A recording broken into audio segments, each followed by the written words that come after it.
Hey everyone, in this video we will see how to fix Philips Hue bulb not connecting to Alexa.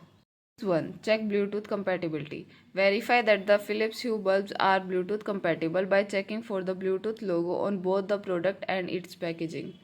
Fix 2. Set up bulbs in Philips Hue app.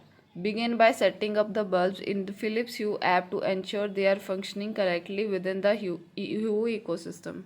To set up bulbs in the Philips Hue app, follow these steps.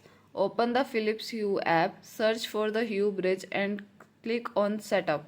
Press the push link button on the Hue bridge. Connect to the bridge by clicking Accept. Pair with HomeKit. Name your home.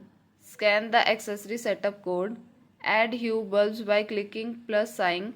Group bulbs into rooms and select lights for each room. Save your settings to start controlling your Hue lights. 3. Once the bulbs are functional in the Philips Hue app, then try to add the bulbs to Alexa. Step 1. Open the Alexa app. Launch the Alexa app on your smartphone. Step 2. Tap on the device at the bottom of the screen to navigate to devices. Step 3.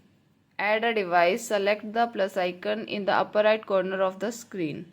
Step 4. Pick lights from the options to choose. Step 5. Choose Philips Hue from the list of brands. Step 6. Click on Discover Device button at the bottom of the screen and wait for your device to connect. Step 7. Once your device is found, click Setup Device at the bottom of the screen. 8. Select Room and Group. Choose the room in which you use the light and add it to a group if desired. Step 9. Tap Continue and then Done to finalize the setup. Thanks for watching. If you find this video helpful, like it and share it with your friends. For more such helpful videos, subscribe to our channel.